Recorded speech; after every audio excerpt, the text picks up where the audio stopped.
goes the record in here. There goes the encoder. And you're live. You're good to go. Okay, my friend. I see it still. Here. There goes the encoder. And you're live. You're good to go. Cool. Okay, my friend. All right. I see it still here. Why am I so small on the screen, Dave? You'll want to turn that down just so you don't get an echo back through your mic. Cool. I'm too small on the screen. It's not. It doesn't show my best side, Dave. I mean, that's kind of how it goes. I mean, it's so. I see the podcast logo. Like normally, you'd see my face big. No, you shouldn't see that at all. I see it. That's what I'm looking at right now. I see your thing where you hid yourself. You shouldn't, because I hid me. All right. Well, don't worry about it, Dave. Are you on your phone or a laptop? I'm on the laptop, but it's cool. I'm looking at my phone. On my phone, it looks different. So in the top right, you'll see a thing that says View. Yep. Click that and make sure it's on Gallery View. Okay. It's cool, man. All right. Thank you, David. Yep. All right, everybody. This is Demetrius. Welcome to the Slightly Inappropriate podcast. Sorry for those technical difficulties. We've been away for so long, I forgot every damn thing. So please forgive us. There's Corey. Say hi to Corey. We missed you, Corey. What's up? What's up, everybody? We back. It's been a long time, but we finally here. So we about to get into it. It's about to get juicy. Stay tuned. As you can see, he's still inappropriate and immature motherfucker. And we have our lovely co-host, Miss Sean Binion. Say hello to Sean. Well, hello, everyone. I'm happy to be back. Looking forward to talking about these juicy topics tonight. We got some juicy topics. It's very interesting. Well, just everyone that doesn't know, this is the Beautiful Machine Magazine Slightly Inappropriate podcast. You know, we didn't plan on doing this on Zoom again. We're building a studio right now that's going to be beautiful, where we're going to broadcast our shows. Basically, the show talks about things that, you know, current events, what we put in the magazine, and all those things. You know, we get a little slightly inappropriate at times. So we don't have very many rules on this show, except we don't offend anyone. On purpose. Right. Yeah, we don't intentionally offend anyone. And, you know, we're open for criticism. No one's off limits. You know, like this hat. This hat is some bullshit, but my hair is messed up. So yeah, man, why you got that hat on even? Listen, man, listen. Look at my hair. Sorry. Hey, put the hat back on. Put the hat back on. Exactly. Yeah. I was like really cold today, and it was raining, and I don't want to catch a cold, so I just put on a fucking hat, man. Right. That's just it. So that's it. So anybody, please go visit our magazine. We're going to be celebrating our 3rd year. The website is www.thebeautifulmachinemag.com. It's very cool. We talk about everything. It's multicultural. It's multifaceted. We're making some big changes for next year. Normally, we have the best parties around, period. There's no better parties around. We have the finest women, the most dapper men, and the most beautiful presentations. That's it. Sean is the ugliest girl that ever comes to our parties. And look, she's not ugly at all. So you see, Sean, just look at her. Right. Sean, aren't you the ugliest girl at our parties? I miss the parties, Demetrius. I really do. Yeah, Sean, you know I was joking. You know you're not ugly at all. Oh, I know. I miss the parties. I really have fun. Too. You know, we're gonna have something. You know, we're gonna have a dinner party or something. We have too much to celebrate for us not to do anything. Then we got Chuck's birthday coming up. What are we gonna do with that? Right.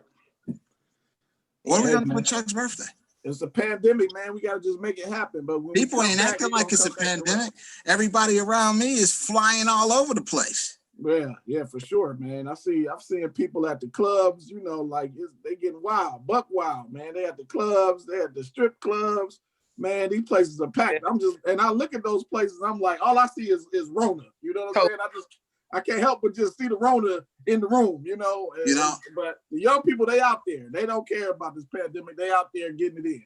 Well, you know, I tried to say something about people flying, and I was told to mind my own business. You know, people told me they got a father. So I wish for the best for everybody, but I don't. Exactly. But you know what? This is the crazy thing. I'm going to wait like 3 or 4 more weeks. It's a possibility I may have to take a trip out west. Yeah. But I'm leery as hell. I'm just scared. The planes are supposed to be one of the safest places to be because of I think they're like HEPA filters or something. Right. Dr. Fauci said that was bullshit. Now, I don't know if you believe Dr. Fauci or not. Oh, shit. He said the worst thing you could do is eat at a restaurant and be on a plane. Okay. Because of the small closed-in space? Well, I initially thought that until I read what I read, so maybe that's just false advertisement. See, that's the problem. We don't know what's what. We don't know. Yeah. You know, and you don't know what's what. They have these mechanisms in place they're constantly bringing air in and pushing it out, and that whatever they have, I forgot where else they use them at, but in the hospitals, the same, they say they have the same, I don't know what it is, but they have hospitals like HEPA filters or something that keep pushing the air, keep bringing it in. Cleaning the air and all that, filtrating the air, yeah. Air in and out of the plane, so there's always clean air. I don't know. That's what I heard. Yeah, but, no. We're going to see, you know, because I figure if you just keep your mask on, wash your hands, get in and out. I mean, what else can you do? That's all you can do right now, man. We just got to stay safe. We got to keep ourselves inside for just a little bit longer, man, and hope that we can, you know, calm this spread, you know, so we can get back out to doing, like you said, the fabulous parties and everything that we back used to doing. So we just got to keep on being patient. Patience is the virtue right now. Well, certainly I agree. And before we get too far, our wine. Can you see that? Can you see that? Yeah. Can you see the label good? Yeah. Oh, I can't see it. Well, this is a brother, the black guy out of Atlanta, and he you know, this shit comes from France or something. You know, it's pretty good. I got at the House of Pure Vin. Shout out to Regina. Go see her. She has wonderful, wonderful, wonderful wine. And it, you know, it's not cheap, you know, but it's good. So we're gonna support her. House of Pure Vin is a great place, man. Oh man, it's really nice. Really nice. So Corey, what have you been up to, my friend? Oh man, you know, trying to stay healthy in this quarantine, man. We're just staying out here doing our thing, staying as healthy as possible. Just keeping up with the current events, man. You know, that's the biggest thing right now, right? Since we've been gone, we've had a lot of different things happening. We got a new president-elect. Let's give it up for that. You know what I'm saying? Got a new president-elect. You know, so I mean, let's get into that a little bit. You know, the presidency, we had Biden versus Trump, and Biden pulled it off. Well, this is the interesting with the big comeback. So, I mean, how you guys feel about that whole situation? Well, I don't know, man. I mean, Biden's ass, I'd be shocked if in 4 years he remembers his fucking name. Like, I don't know how that's gonna end. But I'm glad we don't have Trump. Right. That's the key, right?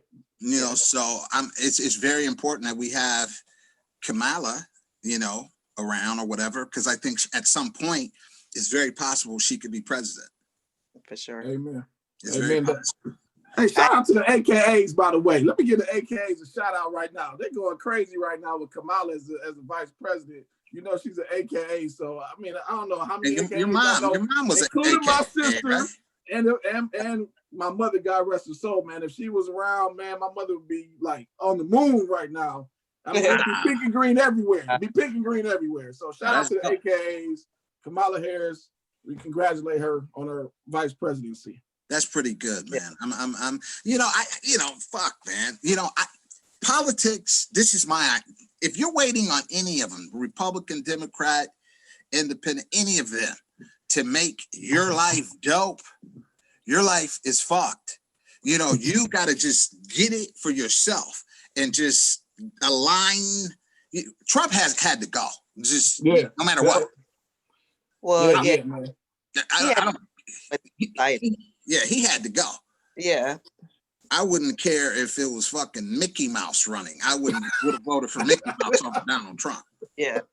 I mean, in my lifetime, I've never seen this level of division. You know, I mean, this hate shit. Ridiculous. Exactly. You know, and it's been some really, like, a lot of that shit I find humor in, right?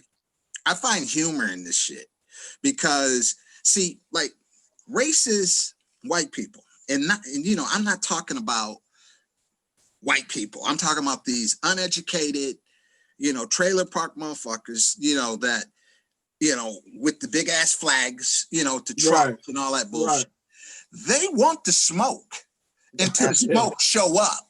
Right. You know, and then it's like they don't know what the fuck happened when they're on the ground. Yeah, It's like that kind of shit had the potential to get out of control. Then and then everybody's with this open carry bullshit. Everybody's carrying a gun. So I'm glad he's out of there. Yeah, man. I was kind of nervous it might pop a race war off, to be honest with you, man. I know, you know, it was very. A lot of my homies was strapping up. You know what I'm saying? Because like you said, a lot of people talking about strapping up. I'm like, man, it might be real trouble. You know, a lot of places they were boarding up, you know, down in DC and New York, they boarded up the buildings, you know, in anticipation for craziness to jump off. Thank God nothing really happened, but it was some threats out there, man. And it was real tension around this presidency and around this election, man. So I'm just glad it ended peacefully and it didn't go off like people were thinking it was going to go off. Well, I'm happy. I'm happy for that. Yeah. And I hope that we can start to heal, you know, whatever that means or whatever. But, you know, we'll see. You know, I think Joe Biden is going to bring some normalcy back. You know, we'll be nice and shit again. And, you know, all the countries will love us again. You know, and he knows politics. You know what I mean?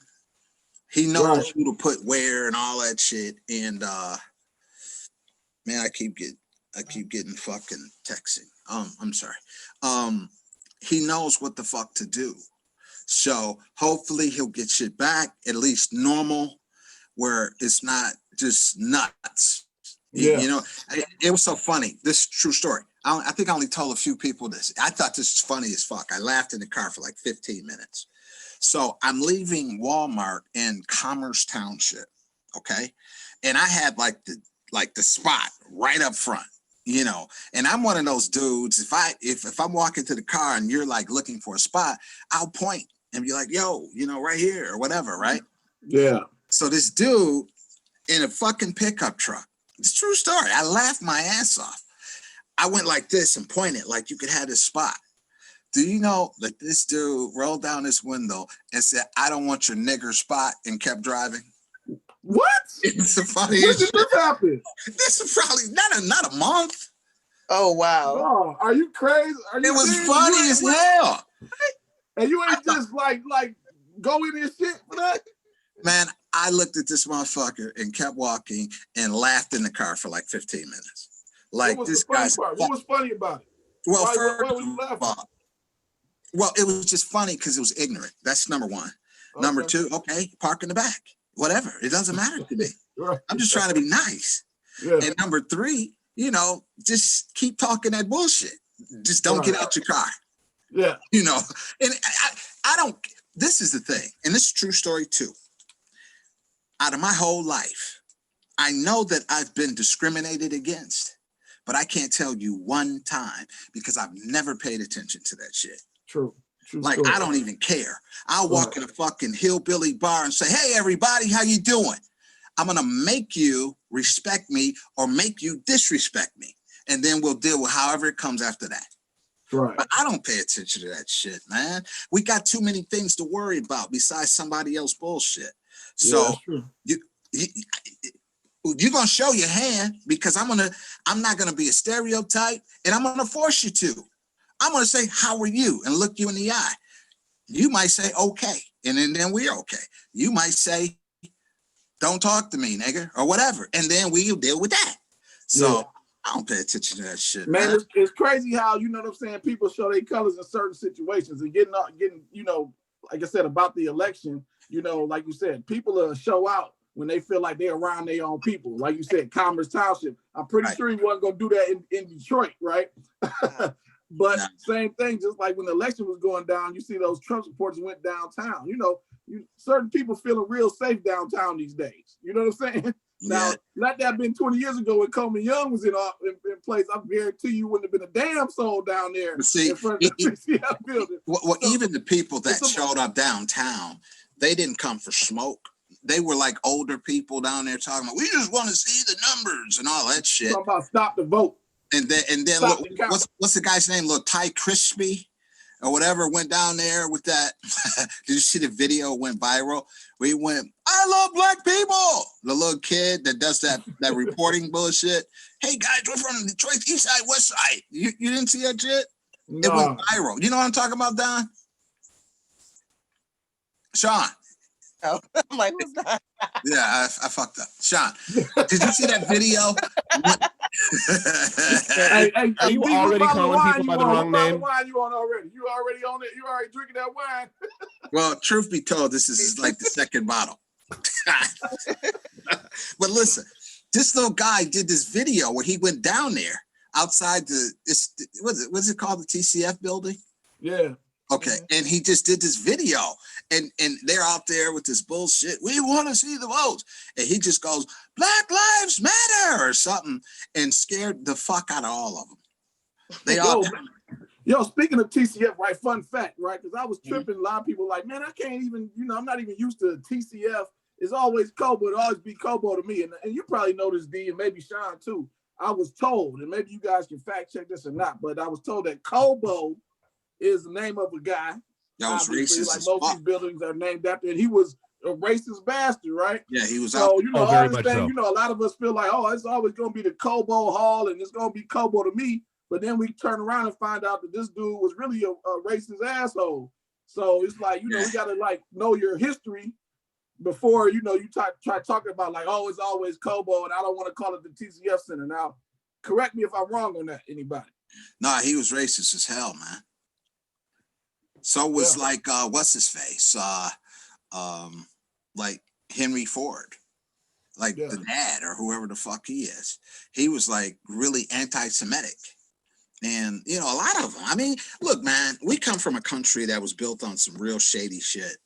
So when you go far back, that just was the tenor of the was the time. You know what I'm saying? It was a tenor at a time. So Demetrius, it's like going to a Chinese food place. You just don't walk back in the kitchen. You don't want to see how it's made. You just want to enjoy the end result. That's oh shit. You might find that you're eating your best friend over there. Oh, geez, guys. You know, it's fucked. See, that's racist. We're being racist right now. Like, no, seriously. That's some bullshit, Dave. It's racist, but that's how I feel. Like, I don't know about that Chinese shit. Oh, no, don't get me wrong. I'm not saying that they're like, you know, like all the things about dog and cat and pigeon and all that. No, I'm just saying, like, about you, dude, you don't want to walk back into any kitchen and see how your food is made. Like, you don't want to see how sausage is made. You don't want to see how anything is made because it will probably it'll make you never want to eat it again ever. Bro, I tell you what. The food preparation process is not as pretty as the end plating. Yeah, no, true story. I agree, true man. Story. I agree. Like literally, my daughter is vegan to this day because she saw some. I forgot the name of the video, but it was something about the food and how it was made, and she was like, "Oh yeah, I'm done eating meat." You know, because I see how it's made. It's over with. Dude, I agree. I mean, it's fucked up. I mean, I wish I could be vegan, but then there's that little like synaptic misfire in my head that says we didn't spend 10,000 years climbing our way to the top of the food chain to eat broccoli as a main course. Like I can't do it. You know, something happened one day where I just didn't want to eat meat anymore, and I didn't eat it for a long time, and I don't know how I did it. You know, but even to this day, I'm not like eating red meat and, you know, all that crazy shit. You know, I'll eat some chicken or whatever, but yeah, man, I'm just not eating a whole bunch of meat anymore. That's kind of how I lost a few pounds, because if you if you think about it, right, it's a fucking cow walking in the field, taking a shit, eating all kind of crazy shit, and then we eat that. You know what I'm saying? It's fucked up. Think about what a pig does on a daily basis, and then you're eating a fucking pork chop sandwich. Yeah. If you think like, what the fuck? An egg is a undeveloped fetus, and you're scrambling that shit and eating it. Think about that. It's crazy. That's enough to make you not want to fucking eat any of that. Again, I'm a big fan of don't ask questions you don't want the answers to. Yeah, and that's exactly what you have to do when it comes to meat, or you'll just be like, "This is some bull." Sean, you don't eat meat, do you? You eat meat? Sound like yeah. I thought you were vegan for some reason. Everyone thinks I'm vegan for some reason. Wow. I eat a lot of food. Eating food is my favorite thing to do. Okay. A foodie. Do you eat pork chops? Not anymore. I stay away. A couple of weeks now? No. Not, but, I try to, I have a certain, I don't want to say diet. I have a certain way that I eat. Okay. Stick with kind of a rhythmic diet. Cleaning it up is always a challenge for me. And I exercise on a regular basis, though, right? You said what? You exercise on a regular basis, right? I do yoga. Yeah. What happened to your yoga videos? Those were like must-watch TV. It was almost like an OnlyFans, Sean. I thought you were start OnlyFans. Right? Hey, Sean, you can do an OnlyFans just with your yoga shit.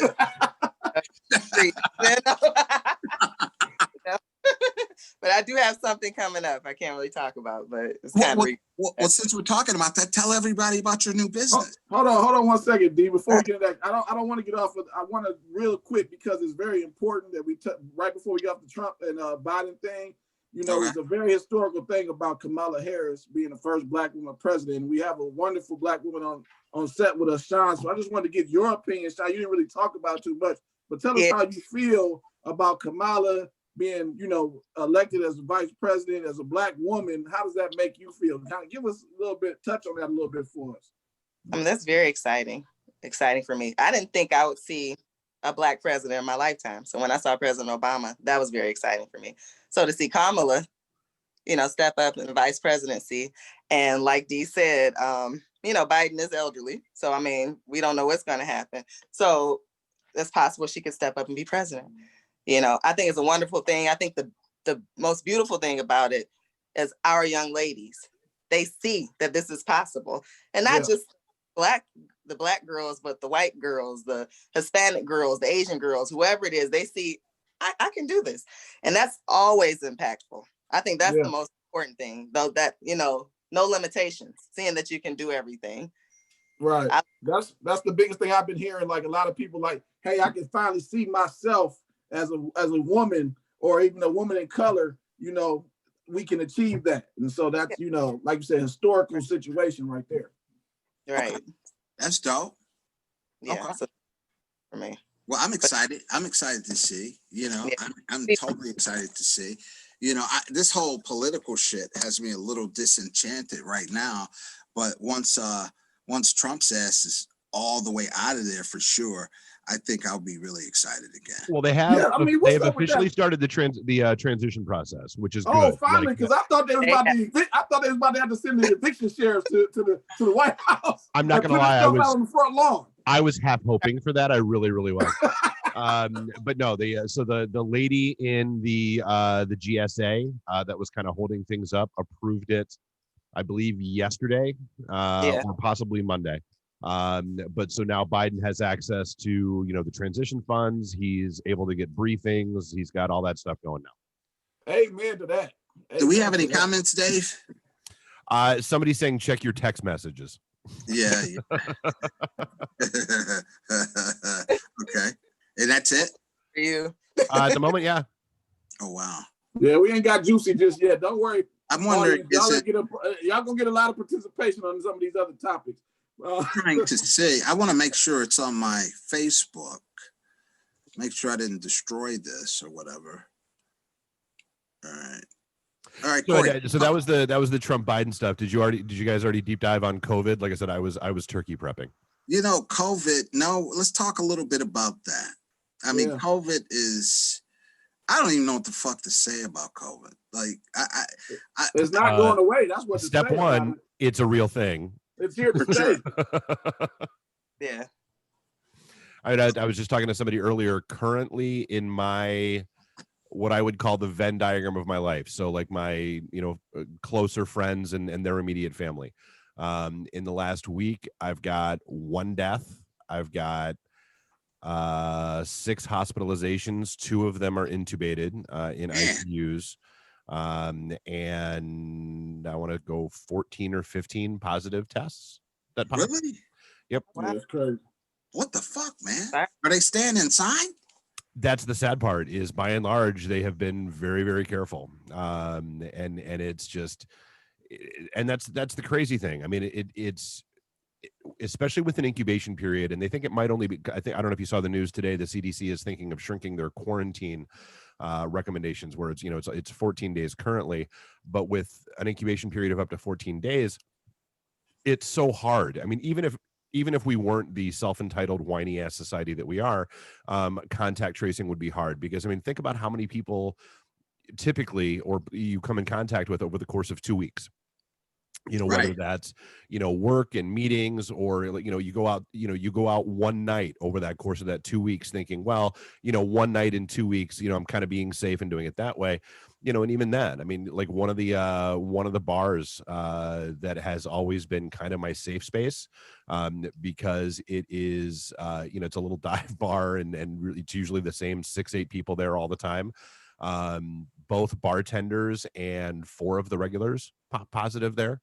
And that was one of the reasons why I wound up going to get tested twice. And for what it's worth, folks, if you've never been tested, it's not an enjoyable process. No. I mean, it's basically a Q-tip that's about a foot long, shoved up your nose and tickles your brain. And the sad part is as bad as that is, if you think that's bad, being intubated is even worse, and you're going to enjoy that a lot less. Yeah.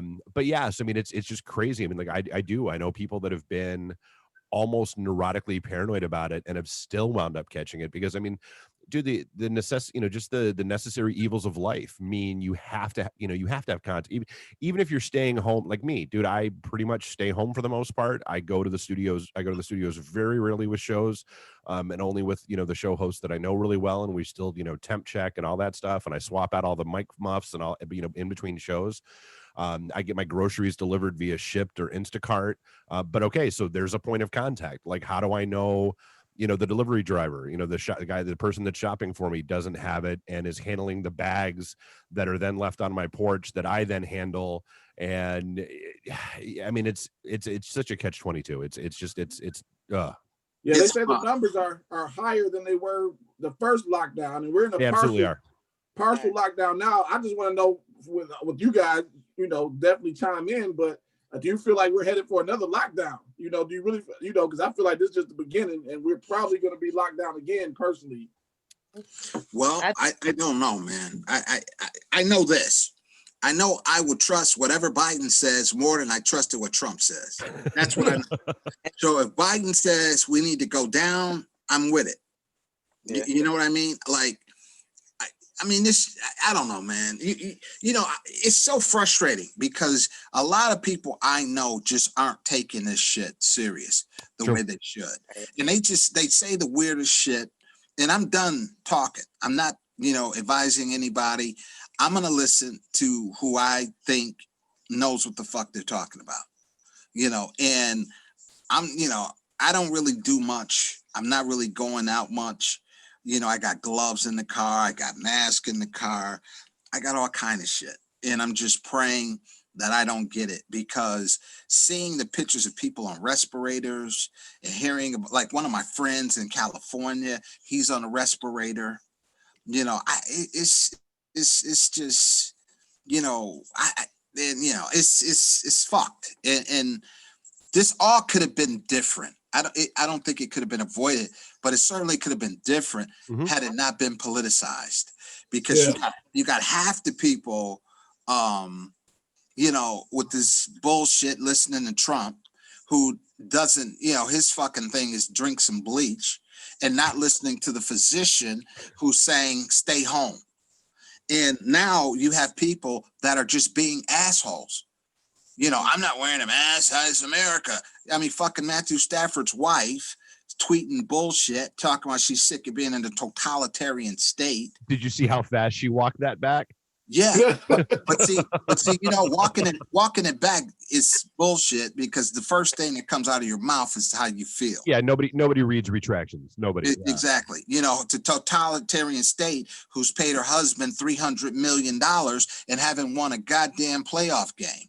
So, it's just crazy. And here's a lady who's in a high risk. She had fucking brain tumor or some shit. Yeah, for sure. So if she gets sick, her ass could be out of here.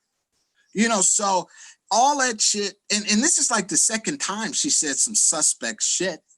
So that tells you that at what point is it totalitarian if someone is trying to do something to save our lives? I don't even understand how people come with that shit. All this, it's crazy. Like all these people with these dumbass excuses, these Republicans, our rights, your rights. We're talking about life and death here. Yeah. We're not saying you can't go and do this or do that. I mean, I don't think anybody has any pleasure in closing restaurants and having a fiscal nightmare take place because of this shit. But it's so stupid that I can't even, I just got to listen to me. All my friends that take herbs and, holistically sound and all this shit, they say one thing. Then you got other people that say, it's not like that. You'll get it. 99% of us are going to get it and pass through. You won't even know you got it. Just all kind of crazy shit until you're on a fucking respirator. And you're the guy that's not overweight, doesn't have asthma, doesn't have this, doesn't have that, but you're fucking dead. So I don't want to hear that shit, man. Well, I think honestly, I think part of it is people aren't used to seeing science play out in real time. Like normally when something like when something happens, like there's an issue, and then people come up and they go, okay, boop, here's the cure, here's the solution, whatever, go do. Right. Unfortunately, because this is something new and something so different, you've got, okay, and again, the sad reality is this is the scientific process, and it's also the same process that being a rational adult should have. Hey, we thought this was right, but then some new information came along, and so that's no longer right. This is right.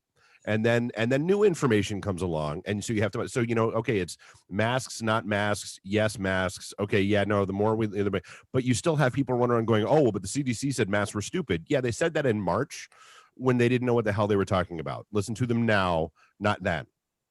Yeah, they said that 100,000 people dead ago. You know what I mean? Yeah, right. It's the craziest thing, man. And I don't know, man. I'm scared to death of catching that shit, and I'm gonna continue to act that way until it's gone. And like just a few more minutes on this, because I don't. Yes or no, Dave? Are you gonna take the vaccine? I was just about to go there with you, D. Is you taking the vaccine when it comes out? When I'm allowed to, yes. So here's the thing to keep in mind. Like you and I are not going to be able to get our hands on the vaccine until probably third quarter of next year. Because you look at the number of doses required, because like they've one of the guests on our show is an epidemiologist who's actually working for the transition team and does a lot of stuff with Harvard, and he had like the government's like rollout plan that he was talking through a couple Mondays ago. And so, it's going to go to, the hospital workers, the first line responders and all that kind of stuff first. That'll go to, teachers, people, high risk, the high risk groups and all that kind of stuff. For like the normal person that wants to get vaccinated, you're probably looking third quarter next year. So Dave, let's just hypothetical. Let's say if you could get the shit next week, No. Let's say, okay, you wouldn't want to be like one No, of the but this is where my science background kicks in, and here's why. So in order to get this vaccine pushed through so quickly, they cut a lot of corners. For sure. And corners that I'm not necessarily comfortable with them cutting. So normally you want at least 3 months of clinical data before you push anything out, preferably up to 6 months, because that's usually where the side effects show up, is in that first 6 months. The initial FDA ruling was, okay, we need 30 days worth of data. And then they backed off that and went, okay, no, we need 2 months worth. So you're still a month down of minimum as far as I'm concerned, and 4 months down of me being comfortable. So I'm not going to be comfortable until that vaccine is out in the wild and actually possibly seeing side effects in people for a good 4 months. Oh, wow. Yeah, we're like living a real live, like I Am Legend. You know what I'm saying? This yeah, that's comes out, legit. everybody gonna turn to zombies. You know what I'm saying? So honestly, that's the scariest part of the rollout plan to me is, so again, they cut corners to get this out there, and who are we giving it to first? Our hospital workers, our first line responders, Everybody and that could save our fucking life. It's going to be dead. And so if things go sideways, who gets taken out? Military, first responders, hospital workers. That's a problem to me. And guess what? Fast forward 3 years, it's going to be this at 2 a.m. If you took the COVID virus, call 800. You're fucked. You may be in line for a big payday. That's what it's going to be. Did you get a COVID vaccination? You could be entitled to a huge cash settlement. Did your fucking leg fall off? If so, you may be in line for a gigantic payday. So listen, man. Yes, it's us, the mesothelioma lawyers. We're back, and we're here with the COVID lawsuits. They can't wait. Carl Collins is at home fucking jerking off, waiting on everybody to take this shit. I mean, it's just, hey, let's get shot. Are you taking the vaccine? I'm the last in line. Not fact, I'm forced to. Have to. Like Dave said. There's trials. So the first people are guinea pigs. You're going to see what happens first. So I'm going to be way at the end of the line. This fucking vaccine is going to buy Pfizer a new compound. Well, so the thing is, you look at even in the press release that Pfizer came out with, where they said, hey, 90% effective, yada, yada, yada. And it was all like happy, happy, joy, joy. Buried down in that bottom of that press release was the note that, okay, yeah, hey, we're still going to be, we still want to track these trial groups for at least another 2 years. So, there's your real answer, is that even Pfizer is saying they want to see what happens up to 2 years from now before it gets, so, it's, but again, I'm not an anti-vax person. I get a flu shot. My kids get all their shots and all that kind of stuff. I take a flu shot too. But I think it's also a matter of being smart. And to me, flu shots, that kind of stuff, even as, kind of crapshoot gambly as they are, at least they're proven science. Right. They've been around for 30. Yeah. And that's the other thing to keep in mind is, so this, the Pfizer and both the Pfizer and the Moderna vaccine are based on new technologies that we've never used to create a vaccine before in the real world. And how the fuck does that tend to work out from time to time, these new technologies? Well, sometimes they work out really, really well. And sometimes you get turned into a fly that lands on Mike Pence's head. That's, there's. Exactly. I'd rather drink a fucking gallon of sea moss every fucking day than take this virus for the first year. Hey, real quick, D. I've been getting a couple of texts real quick. Make sure you're sharing this on Facebook. I've been seeing some people saying they can't find the link on Facebook. Are you sure it's on fucking Facebook? Tell them to fucking look. I'm getting text everybody saying it's not on. So let me just make sure it's on there real quick. It's fuck, man. This is bullshit. I thought I saw you shared it. Let me look. I did. It's on the Beautiful Machine page. Can you share it to my page, please? Because I don't know what the fuck these guys are talking about. That's might be why they were saying check your text. Maybe people aren't finding this. No, that text was something totally different. Beautiful Machine. Yeah, I see you've got it. Okay, yeah, hold on. Let me if you could share it to my page, I think that would be ideal.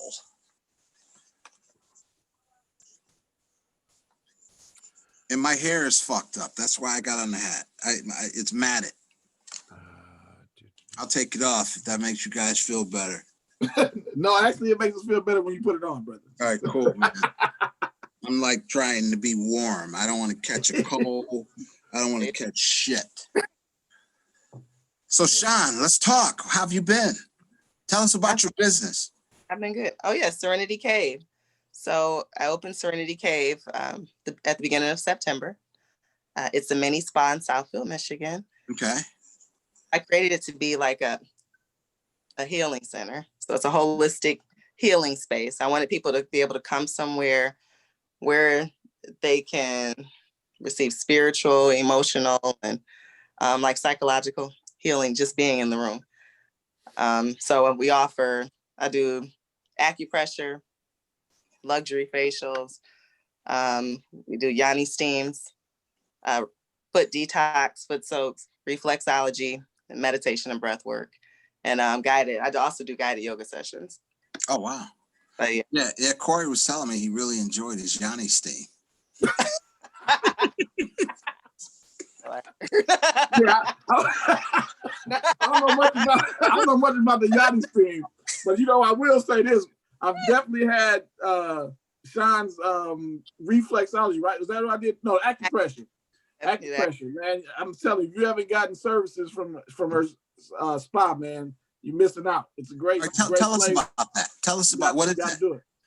Well, the acupressure is like a fusion of massage, it's like a fusion of massage and reflexology. So it's almost like a deep tissue massage.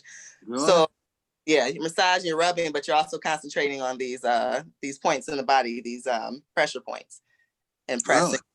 Really? Yeah, and applying pressure. And you do this? I do. Oh wow.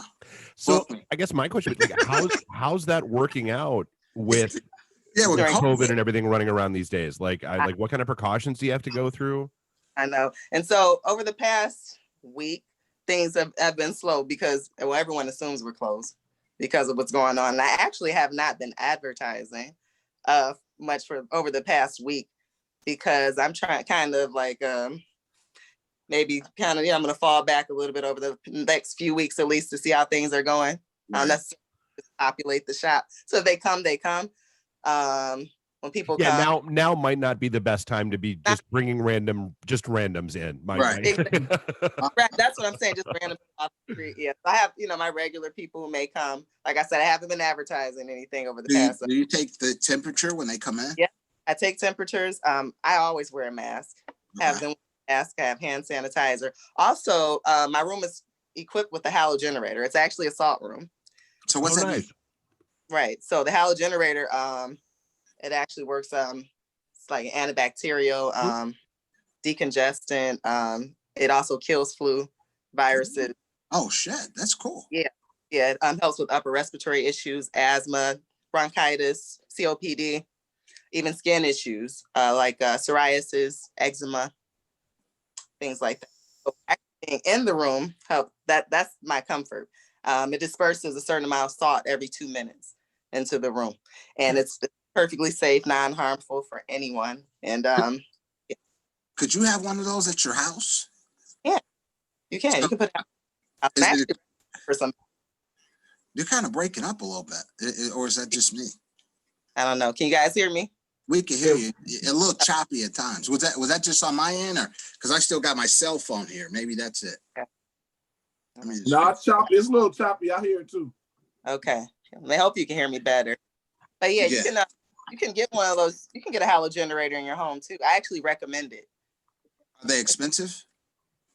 I'm sorry, you said. Are they expensive to get? No, it's not expensive. You can get one for a couple of hundred, a few hundred. Wow.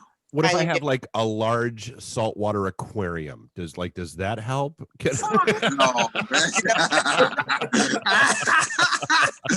Hey Dave, did you share it to my Facebook page by any chance? I did. I shared the link to your page. To Demetrius Carrington? Yeah. All right, cool. Oh yeah, Dave Phillips. That's cool. Thank you, Dave. Mm-hmm. Okay, so Corey, tell everybody to stop their belly aching and go to my page. I'll let them know, man. I'll let them know. Okay. Now, Sean, let's talk about the magazine. So let's review this month's beautiful machine. I thought it was absolutely beautiful. We had wonderful Dr. Rose on the cover, and she was kind enough to grace it with her significant other. I believe his name is Reggie. And Sean, tell us what you thought about her story here. Tell us how do you feel? Well, I thought it was a beautiful story, and I think it speaks to a lot of people because, well, a brief synopsis for those who don't know. She's talking about how growing up, her parents had this ideal relationship. She saw a lot of love between them. She saw them loving on each other when she wasn't around. So this is what she saw, and this is what she expected as she got older. And so once she grew up, she would get into these relationships, and she had these same ideals, but the people she was with, they didn't, and so she kept falling into these situations where they thought she was maybe too romantic, having too high expectations. And so she, she just kept moving. She didn't settle. She didn't, accept just being the situation, just to be in it. And so finally she ran into this, this guy who she knew from school. I think it was from high school. And she ran into him a couple of times. They ended up getting acquainted and being together. I thought it was beautiful and great, and said, because so many people, they have this idea that they need to jump into things or fall into these societal norms.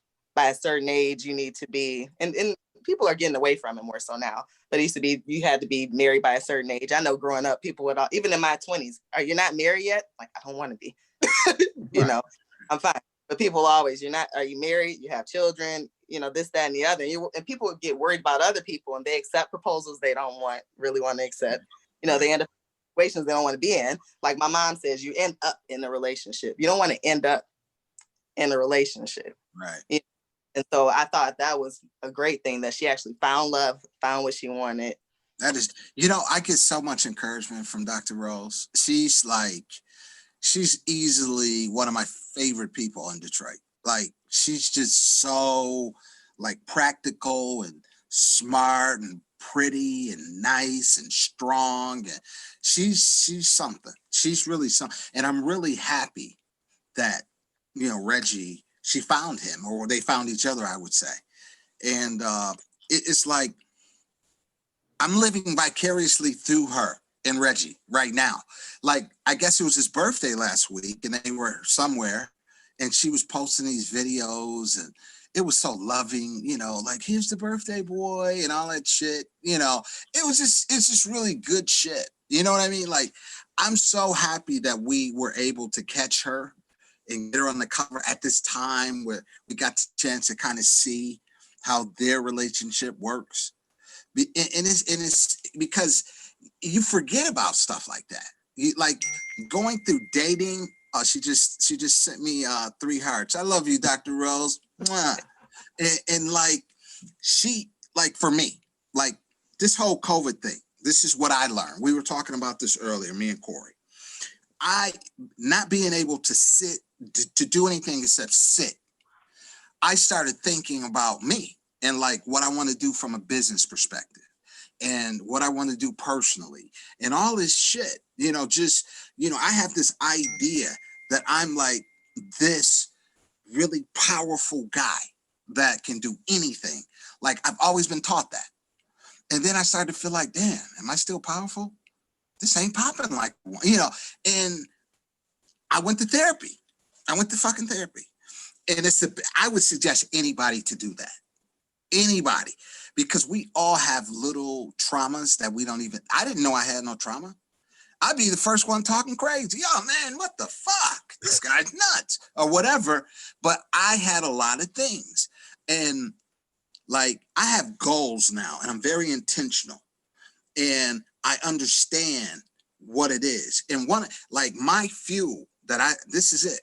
I'm a love guy. You know what I mean? Like, I'm a lover. Like, I want to be in love. I'm a sucker for love. I'm all that shit you can think of. That's me. And I'm not ashamed of that. I'm not ashamed of that shit. I want to think about who I'm with 100 fucking times a day. And then 2 more 100 before I go to sleep. I don't care. And like, I had gotten to this point where I forgot who I was. And Dr. Rose kind of helped me come back, or I'm coming back. She helped me get the therapist that I got. The guy's dope as fuck.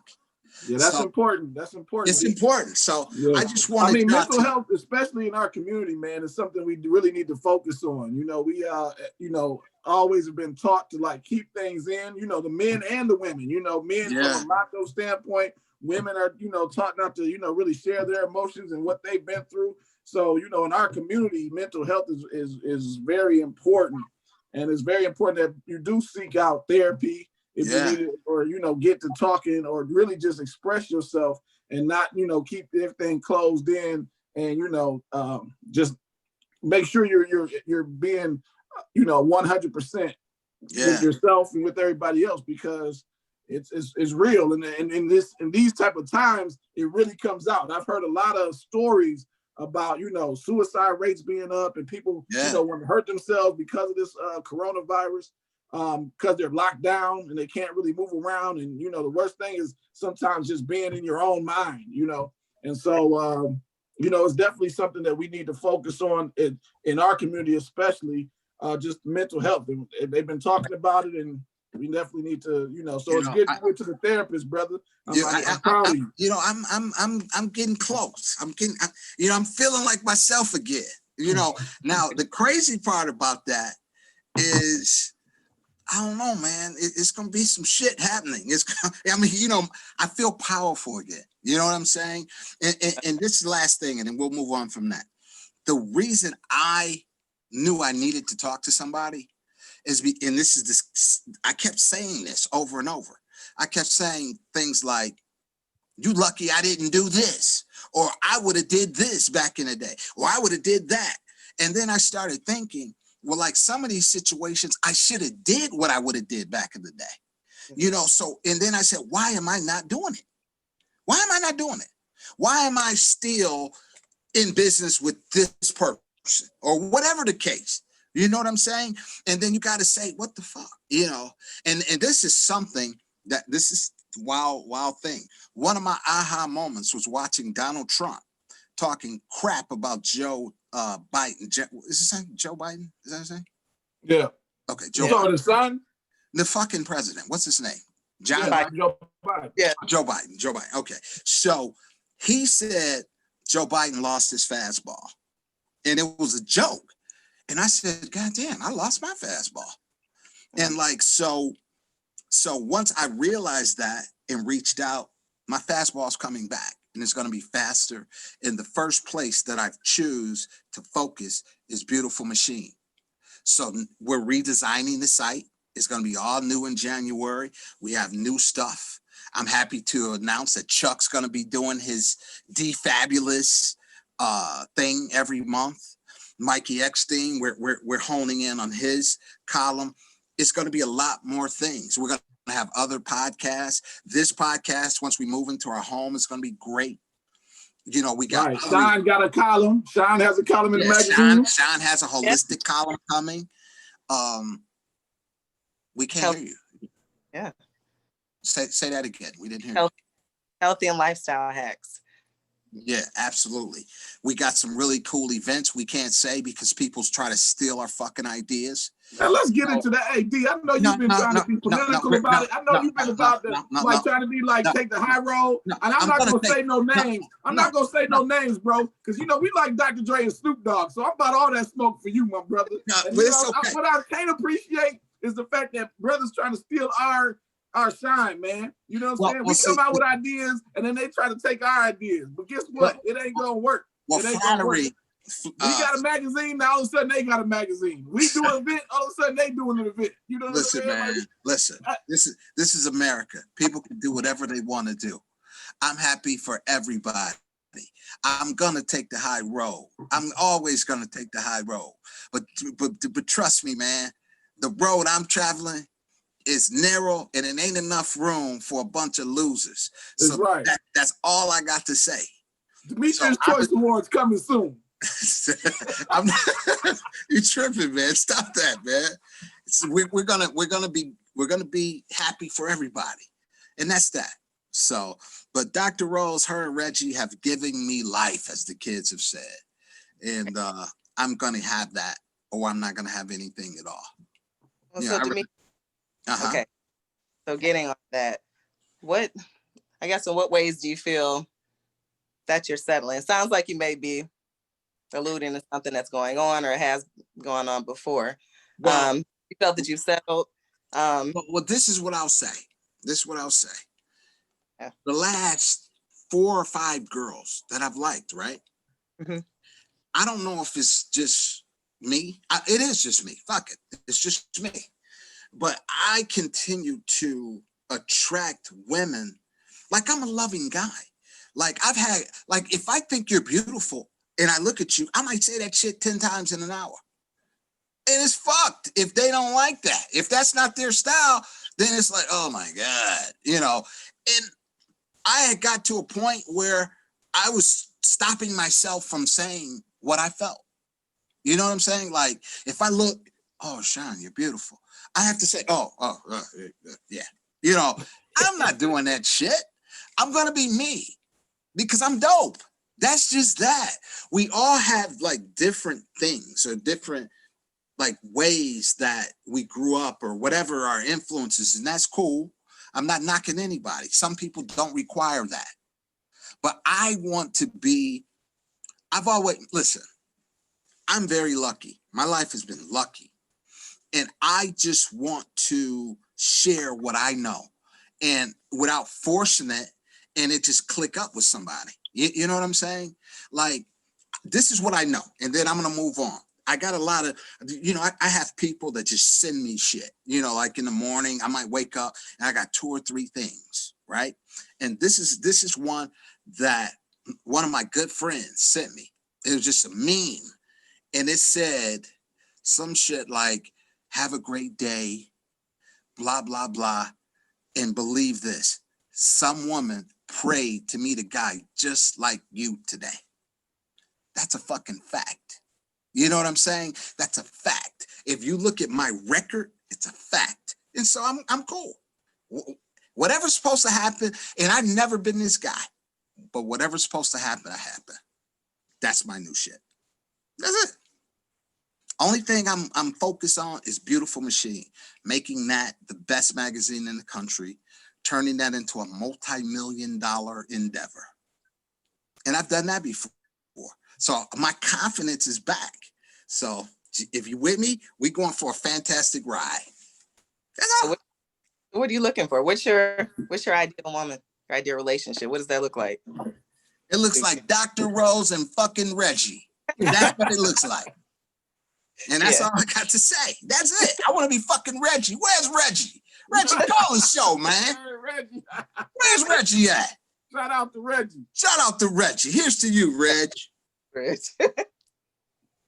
So that's it. I honestly, I'm not even gonna think about that. Whatever's supposed to happen, to happen. And I have some things I want to do business-wise. I got a lot of opportunities, that I really want to hone back in on and refocus. And this is, and then we're gonna move on because I'm talking too much about me. But one of the biggest things, as usual. I'm a very interesting guy, man. One of the main things that I have done, or we've discovered, is my self-confidence has taken a big hit. And with that, you start to make decisions you wouldn't normally make. So now you start thinking a lot safer.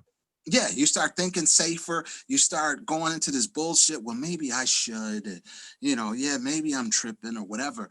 But you have to look at your history. If you're a winner, if you've been on this earth for 40 years and 37 of them, you were a winner. What the fuck? You're a winner. And I've been lucky. I don't think I'm better than anybody else, but I've been lucky. And everything that I've done has been driven by love and passion. We're on this podcast because of my love and passion. That's it. We have great parties because of my love and passion, and I transfer that energy to Corey, to Sean, to you, and we all get on one page. So I'm just going to focus on becoming better. I got some goals. I want to get my health right. I want to see my friends happy. I want to see my friends healthy. I got a handful of people I truly love, and I'm going to stick with them, and we're all going to go forward. That's just that. And, whatever is supposed to happen will happen. If I don't find, the Dr. Rose thing or whatever, then I know a whole bunch of pleasant distractions. And it'll just be that until I find that. Because nothing like a pleasant distraction, my brother. Yeah, pleasant distractions are fun. I mean, just remember, while you're looking for Miss Right, I'm not looking. It's well, no, but until Miss Right comes along, it's okay to be with Miss Right now.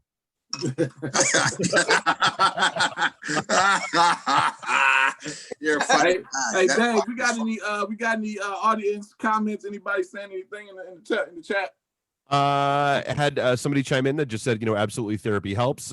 You know what? And I'll second that. I went for a couple of years myself just to get my head right. Yeah. I mean, it's really a blessing. It's fucking great. Man. And it's funny to me, like the misconceptions about therapy. People are like, oh, I've got friends and I talk to them. Really? Do you really truly talk to your friends, even your like good, what you would consider your good close friends, about things that seriously have messed you up? No, you don't. Because it's just ingrained in us not to. But a total, I mean, for all intents and purposes, a total stranger that you can just like have a vent session with, that's invaluable sometimes. Especially when they're trained to ask you questions that bring out shit. Like this guy asked me questions that I don't even understand what it means. You know what I mean? Until later.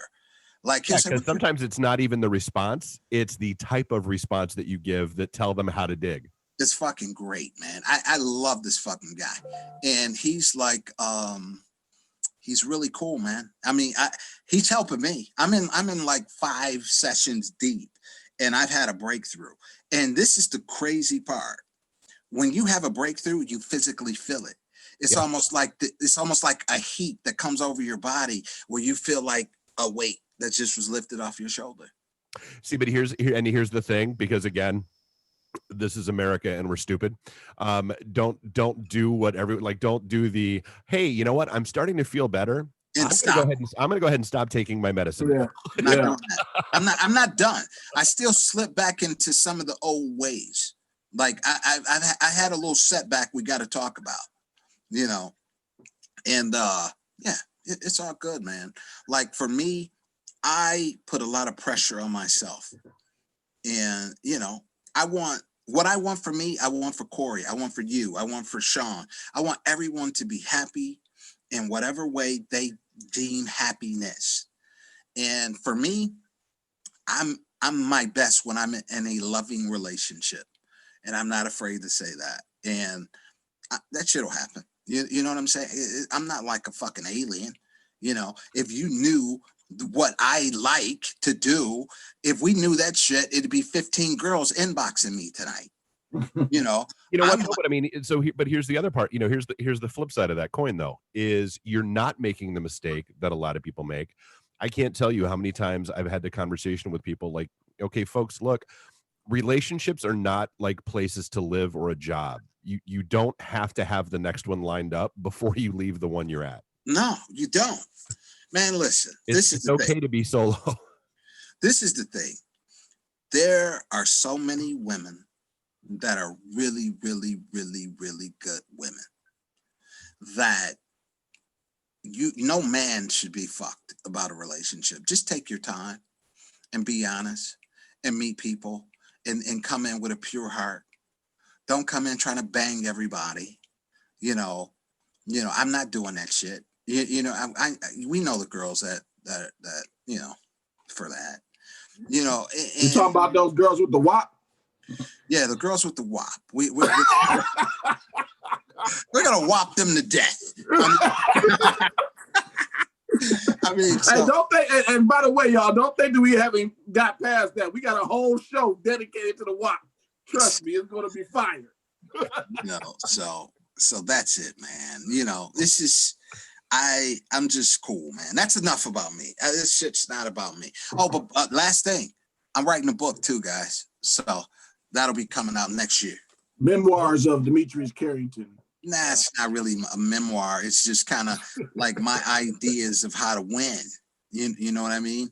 And what's helped me. I've had some really deep holes, and you always try to find a way to come out. Like one of my friends said, he coined this statement. He said, Carrington always comes out smelling like a rose. And that's the name of my book, Always Come Out Smelling Like a Rose. And it's just about how I process information. But we're going to leave out the last few years because I haven't been coming out smelling like no fucking rose. I had an old friend of mine from high school that I reconnected with at our last reunion that I've stayed in touch with now, reminded me. And he was like, hey, by any chance, do you remember what I told you senior year? Because it seems like it's still holding true. And I'm like, what? And I'm like, dude, no, what did you tell me senior year? He's like, what really pisses me off about you the most is your annoying tendency to fall up. Yep. That's very dope. Yeah. That's been my luck. I've always been pretty lucky. Pretty lucky. So, all right, enough about me. Sean, what have you come up with doing this COVID thing? And then we got to talk about this story that was in the magazine that got a lot of press about this couple that's been married for 10 years and they never had sex. Okay, no joke. I pulled up the mag. I went to the website and pulled it up, and that story like jumped out at me. And I was going like 5 minutes ago. I was going to interrupt whatever the hell you were talking about, just so I could bring that story up. Oh, Dave, that's where it's about to get juicy. That's where it's about to get juicy. We expect a lot of audience participation when that story come up. So just wait, it's coming. Wait till we. All right, Sean, let's jump into that right now. Okay. All right. So the article. So the article is about a couple that they both decided to wait till marriage to have sex. Huge fucking mistake. Huge. Yeah, who's doing that? You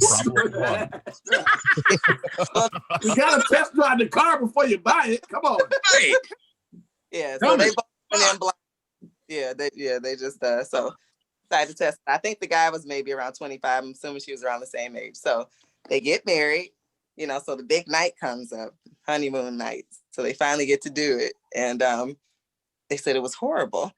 It was extremely excruciatingly painful for the wife.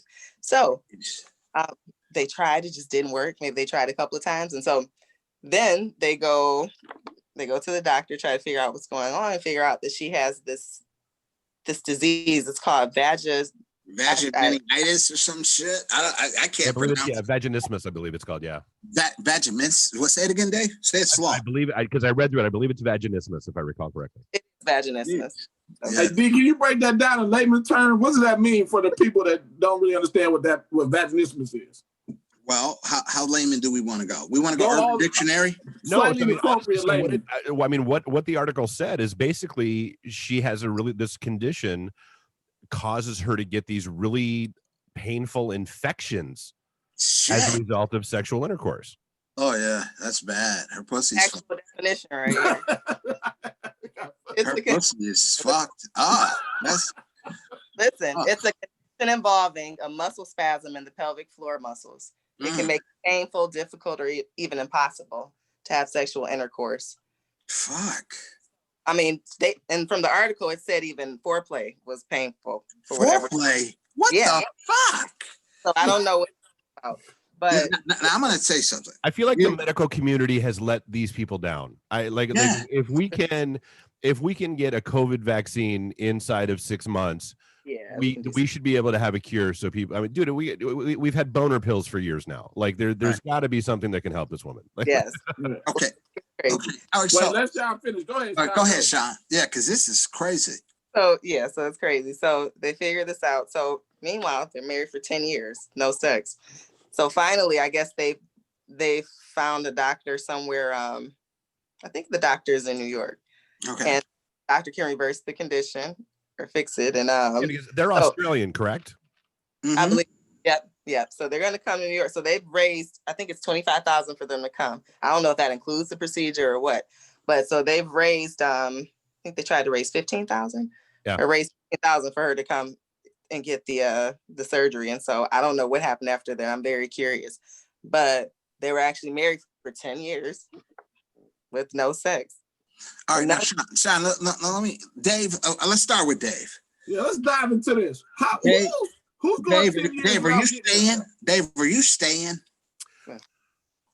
I would like to think that I'm a moral, ethical, upstanding human being. All right, hold on, Dave. Before you finish, let's set the stage properly. You're 25 years old. Okay, you're a fucking kid. I mean, I might stay, but there's gonna have to be some discussions about openness and an ability to wander outside. For you to get some pussy outside. Is that what you're saying, Dave? Well, weekend pass. You want to pass. You want to, a weekend pass. Basically, it would. I mean, at that point, it would almost have to be a permanent hall pass, wouldn't it? I mean, well, all right, Corey, are you staying? Right. That's a tough one, brother. I mean, like you said, you don't want to leave anybody while they're down, but as we said, it has to be some conversation. It has to be some. What's the conversation that needs to happen? I mean, it has to be some conversation. We got to think, some other ways. All right, let me ask you this. What if she said, Corey, we're just gonna have to go anal? Would that suffice? Would you be happy with that? I mean, that might have to be sufficient if you can't get it one way. Well, hold on. If she's getting pain in the foreplay department, then that's not even an option. I mean, clearly not. If they haven't had sex in 10 years, then that means they haven't done anything sexually. So I mean, that wasn't on the table. We are in the post Bill Clinton era, so we should define the word sex. I mean, Dave, so let me ask you this. Let's say she became an expert at oral sex. She became superhead. Okay. Would that be enough to keep you happy? I mean, maybe. I mean, but again, I mean, there's still something about that.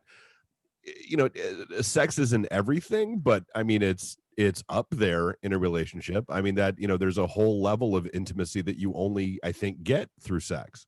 Yeah, that's true. Yeah, let's reverse it on the ladies. Sean. I mean, if it was reversed and the guy couldn't make it happen, are you staying? What's your answer? Well, let's ask Sean this: would you let him go outside and get that? Well, yeah, give us both answers. What would you do if you were in the situation and he couldn't get it? Let's say if his dick didn't work, would you stay?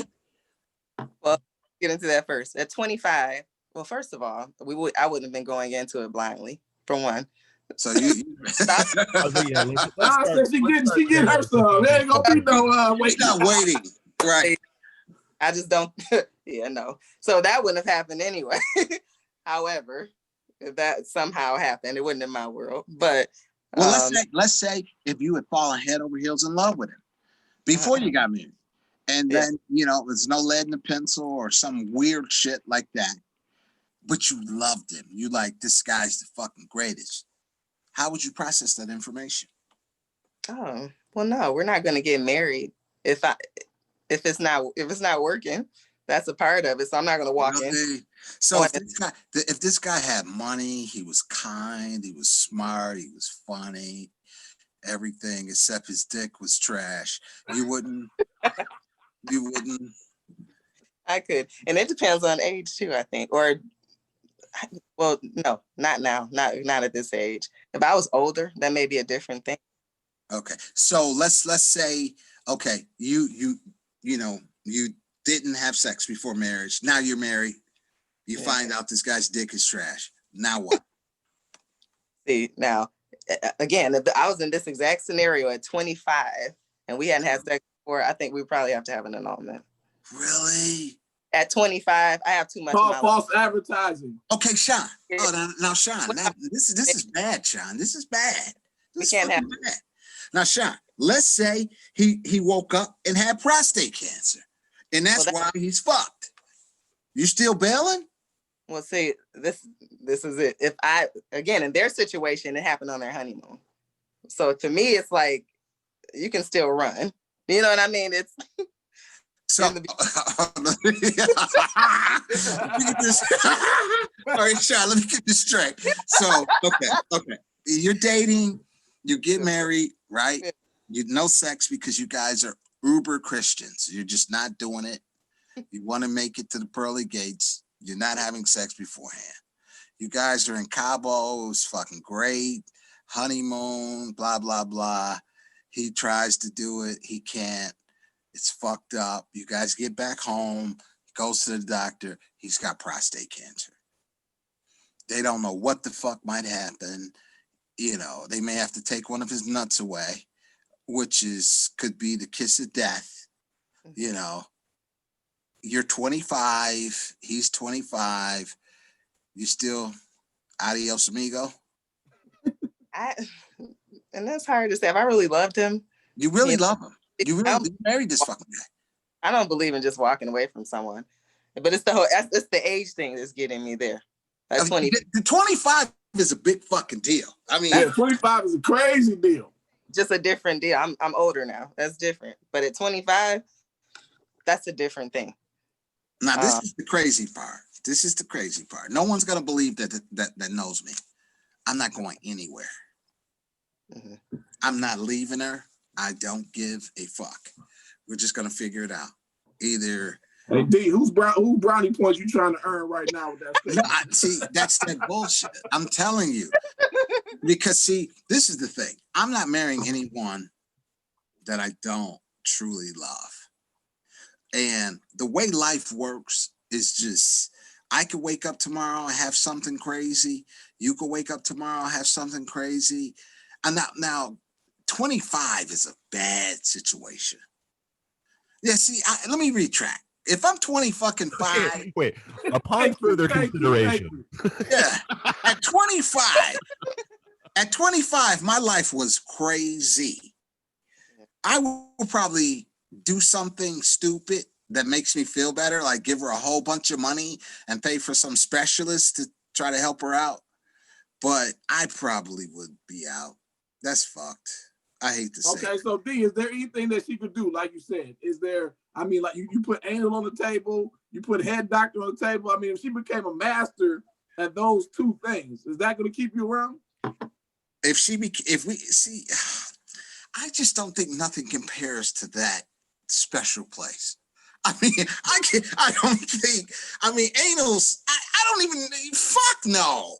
I mean, you don't go to escape the softest place on earth? You saying nothing compares to that softest place on earth? Listen, man, at 25, I don't know that I had the maturity level to handle that.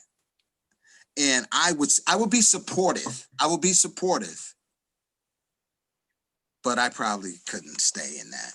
Well, I mean, I guess now that I'm thinking it through, like, let's do a little math here. So they've been married for 10 years. So they are now both in their mid 30s. Right. And so I'm curious. I mean, number one, I guess I give the guy all the credit in the world for hanging out this long. And I'm curious.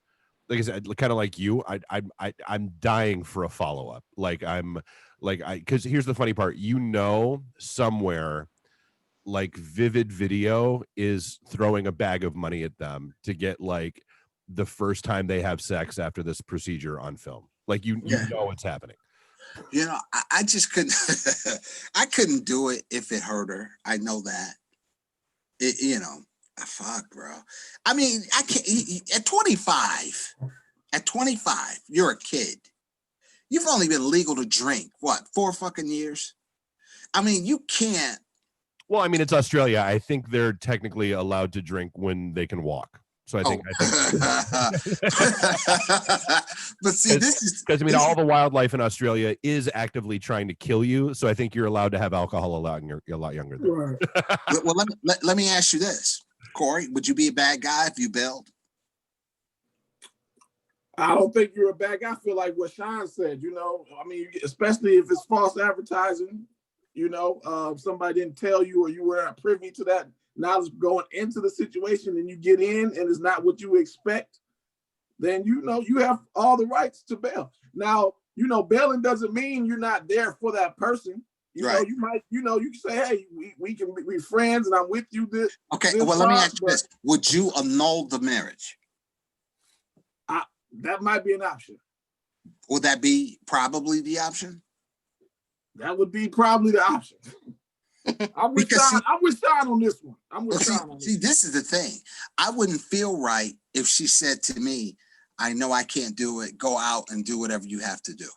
I wouldn't feel right about that. I couldn't feel good about having sex with somebody and then going home to my wife and it's all good. I could. What if she wants you? What if she wants to be there? Maybe she wants to watch. She can't fucking do anything. It doesn't matter. She might still want to watch. But she can't even get aroused without being at home.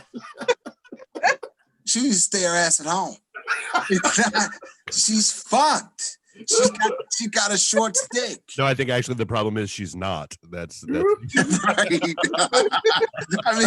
Let's get some reaction from the people listening, man. Tell us what your thoughts are. Are you guys staying? Are you bailing? I mean, what do you think about this whole story? Dave, give us some comments when they come in, because I know people got a lot to say about this. Oh yeah. I don't know, man. I would, fuck. That's a rough one, man. I would just try to throw a little bread at it and just be her friend, see if we can get her hooked up. Damn, that would be bad. I can't even imagine that. But see, this is the thing too that probably we're not considering. The fact that they didn't have sex before they got married probably lends into them being very religious or, highly moral people. You know what I'm saying? Like for me, if we don't have sex in like 3 months, the normal me is like, I'm the fuck out of here. And like 3 months is a long fucking time. You know what I'm saying? So that's the normal me. Like I've been on some different shit for a while, but I'm not doing that shit, man. I mean, at 25, you're throwing your whole fucking life away. Because think about that. At 25, if that's your life, you're not going to have kids. Unless you adopt. Right. That's what I'm talking about. So that's a whole big fucking thing if you're into the family shit. Mm-hmm. And most of us are. Mm-hmm. So that's fucked. Then just this, can you imagine her mental state? She probably feels crazy shit. I'm less than a woman and, just all that crazy shit. You know what I mean? Like she's fucked in the head. Think about that. Think about if you woke up tomorrow and your dick did not get hard ever again. How would you feel, Corey? I don't want to think about that. That's horrible. Exactly. Because that's tied directly into your manhood. Mm-hmm. You know what I'm saying? It's like, what the fuck? And a lot of people go through that, especially at a certain age. Yeah, but that's why it's different at a certain age than it is, I think, at 25. So that's why I think the answers change. You know how important it is, like even men that are in their 70s, like my dad, mm-hmm. He'll still say some slick shit that he can't back up. You know what I mean? It just never stops as a man. But again, there are certain pills on the market that make that a non-issue for guys. Yeah, that's right. I remember. We're in the era of plastic surgery. There's also things called implants these days. I tell you a funny story. Females have stuff too. Well, you got a Nike Air penis? What do you got to pump it up? You pump it up, right? You got to pump. Yeah, that, and then they have the vaginal rejuvenation surgery and stuff like that. Yeah, that's crazy. Like my dad went through prostate cancer, right? And so we're sitting in the room with the doctor, and the doctor's, saying, "Well, Mr. Carrington, we're going to do this. This may, leave you impotent or whatever." And my dad's in his 70s at the time. He's early 70s. And when he said that, he was like, whoa, what the fuck? And I'm thinking to myself, like, how much pussy are you really getting right now? Like, really, at this point. I've already said it once on this show. I'm a huge fan of don't ask questions you don't actually want the answers to. Indeed, brother. So it just never stops. You know what I'm saying? The dirty old man shit is real. It's real. I don't know, man. I pray for them. I'm going to pray for them tonight that they have something, because at 25, I don't think I'd be man enough to stay in that situation, but I certainly would not leave her without help and support. So no matter what, D, no matter, you know, she has her PhD in head doctorates and Man, all that, you still not staying? Listen, I'm thinking about myself at 25, and at 25, man, I was horny enough to stick my dick in a light socket. So it ain't no way that I would be able to, you know, do that, and without being just a complete cheater. And, you know, I just fucking couldn't do it, you know. And the fact that I love her, all that mental stress and strain, I couldn't do it, man. Now let me tell you this, man. So as you were talking about that, right? I was recently seeing an interview, you know, about porn stars and things of that nature. They was talking about how they, you know, the lifestyle and all that type of stuff, right? So they have a way of kind of separating sex from love. A lot of them are even married, right? Right. Okay. And so a lot of them having their home situation where they're married and, you know, the love and stuff is at home and they have families, but then they go out and they have sex on camera for a living. And they completely associate that as a job, and it's, you know, something that's totally separate from the love. So people are able to separate the two. You have swinger communities, you have those type of people that have learned that they can love one way and it has nothing to do with sex, and then, you know, their significant others can have sex with other people, and it does not mean that they don't love them. Well, see, this is the problem with that in this particular situation, as I see it. And Dave, you and Sean, jump in on this. Okay, a guy let's just say a guy that's cheating, right? Let's say a guy that's married, and he's married to like a conservative woman who's, you know, beautiful and kind and smart and all that shit, you know, and they have sex, and it's good sex, but it's not this raunchy bullshit. You know what I mean? Or not, I won't say bullshit, but it's not raunchy. You know what I'm saying? Now, let's say he's banging the lottery ticket girl from the store on the corner, and he treats her in a whole different way, right? It's, how can I say this? Actually, okay, you know what? I know exactly where you're going, because I actually had this conversation with a friend of mine that explained to me the reason why he had a girl on the side was because he could do shit to her and treat her in certain ways that he could never do with his wife. And he didn't want to do it with his wife. You don't want to come home and like do some crazy shit like that with your wife. You want your wife to be this queen and this untouchable figure, and she's the greatest fucking woman. You can kind of do different shit with somebody that is just a sexual thing. Sean is shaking her head so hard right now. Right.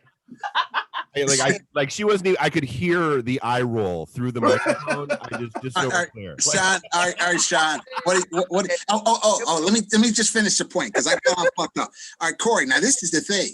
If that's cool, if you're cheating, that just means you're banging your wife and the other person. But this is the problem as I see it. If you start banging the other woman constantly, right? But you're not banging your wife because she's got this, you know, faulty vagina, you're going to start to have feelings for the other person. So now you're not just satisfying this physical thing. You're over there talking about, man, my wife is fucked up. You know, I can't believe it. I'm 25. I'm not getting pussy except yours. You know, can you get away this weekend? I'm going to Tahoe. You know, and I want you to come and see. Now she's your fucking girlfriend. Yeah. You know what I mean? you know, so it's not as cut and dry.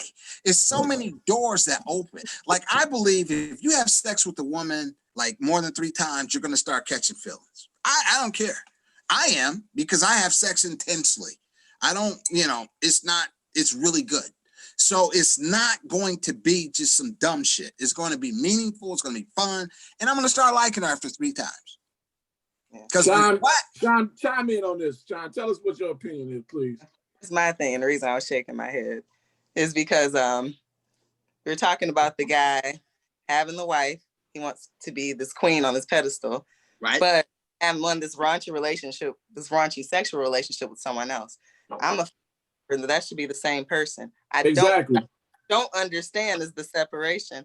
Well, and that's, I think we talked about, or maybe we talked about it impromptu, not on the podcast as a possible time. But, but people wearing doormats and then screwing on. But it's like that, and that goes back to the Dr. Rose story. Get what you want so you won't have to run around. You know what I mean? Your partner needs to be all of that. I wouldn't never want to be just the woman sitting at home. Oh, you know, he does this, that, and the other. He comes home at night, but he loves having sex with the lady down the street. No, I need to be. What if it's just a little treat? What if the lady down the street is just like a seasonal treat? No, your woman should be that seasonal treat too. Put on a wig. You know what I'm saying? Your woman and man, as far as doing raunchy stuff, you all should be able to do everything. Really? Everything. You know what I'm saying? A relationship. Can you define everything for us? You said what? Can you define everything for us, just so we? Paint a picture. Paint a picture, Sean. Sean, can you paint? I'm getting hot as fuck over here. Can you paint a picture as to what everything means? And could you do it slowly in a breathy voice? Yeah. I need to talk to Dr. Rose about this. Guys. Anyway, but yeah, I think it should be everything. If it's your partner, there shouldn't be, oh, you know what? I feel weird talking this way to you, or doing this, that, and the other with you. So, Sean, let me ask you a question. Let me ask you a question, and you could choose not to answer this. Your husband comes home. He goes, Sean, my buddy Reggie at work, he's a swinger. He was telling me this time he went to the swingers club and him and his wife had a threesome with this lady. It sounds really exciting. Can we go to swingers club this weekend? And no. That's the one thing I know. And I may have mentioned that the other day. No other people in the relationship. It's between us. And that's what the problem is with the lady screwing the lady down the street. There's another person. So as soon as you talk about people, then we're not in a relationship. You know, you need to be doing your own thing, right? But on the other flip side of that too, Sean, though, if that's what you like, then you do get with the person that likes to do the same thing. That too. Yeah, don't try to turn into a swinger. I don't swing. So, go find a swinger. But I think the problem is a lot of people get into these relationships, then want to impose these expectations. Okay. Hey, so Dave, now I'm sort of freak that, screws the lady with me. Hold on a second. Dave, are you a swinger? No. Okay. Corey would fucking swing. I have, for what it's worth, I have several friends who are, and it's hilarious to me, like the double life that they lead. Because like you see them on Facebook or you see them off doing your thing, and they're like, in at least one case, very religious, very all about the marriage and oh my God, my wife, and oh my God, my husband. And I'm like, motherfucker, like you were shooting me pictures like 2 weeks ago from the party you had at your house, and you and your wife weren't even in the same room. Like, wow. Yeah. And a lot of times it's these people that, like you said, double lives. Oh, I'm the school teacher during the day, I don't want to be this person. But if you two like it, I love it. If it works as a couple, let me ask you this, Sean. Hypothetical. First of all, Corey, you'd swing, wouldn't you? I don't know why you want to put that on me, brother. I'm asking. Here's a different question, because I see myself as an open-minded person, man. You know what I'm saying? I don't really have too many things when it comes to jealousy. Hey, Dave. Swinging is. Hey, Dave, listen. Hey, Dave, I can see Corey doing a devil's threesome. And here's the funny. I was going when you mentioned threesomes before. That's the funniest turnaround you will ever see in your life is when you see a guy approach his girl and say, "Hey, I want to have a threesome," and she goes, "Yeah, I've always wanted to be with two guys." Exactly. That's what I'll tell you. Watch that conversation. Sean, so let me ask you this, Sean, real quick, Sean. Honest question. Do most women think like two guys at one time would be exciting? No, I don't believe so. Yeah, that's a man thing. Girls don't think like that. I don't know. I asked the girl, and she was like, "Fuck yeah," Because think about it. If men would want to be with two women at the same time, it's not outrageous to think that a woman might want to get double dicked. You know what I mean? Well, you know what? I used to work. I'm not even gonna say where. I used to work at this place years ago, okay. And So at the end of the night, when things would kind of chill out, we would all have these adult conversations. All the staff. And so we sit in the office and we would just go. And so I was shocked. And I think I'm a pretty liberal person, but listening to them, I'm like, oh, I felt like a virgin in the room. I mean, like what? Share some of the things. Man, that's what, dude. My running. This guy that took the hat off. Hey, he took the hat off. It's about to get real wild, boy. Well, the thing about it, you guys can't see, but I took my pants off too. That's why I always say I hate playing Never Have I Ever, because damn it, I have. That's right, like have, yeah. And it's like, yeah, I'm in the room like, oh wow. So first of all the women have been with another woman. Oh fuck. Second, at least 3 of the women regularly have sex with multiple men at the same time. Really? So one of them, shit. Yeah. So one of them, she's just open with it. She was hilarious. That was my girl. So she's like, she's like, on my birthday every year, I gotta have 2. Her birthday was coming up too. She's like, I gotta have 2, one on each end. And she had a boyfriend, but this wasn't gonna be with her boyfriend. These are 2 different. Her boyfriend knew. I'll have 2 men on my birthday. That's her thing. I one at each end. This is what. So that's what she likes, and she was with it. And I'm like, okay. So another chick, she was kind of a freak anyway. People knew that. She like, Do you have her number? I do. I don't. Remember when we asked what your ideal relationship was, and you said, right.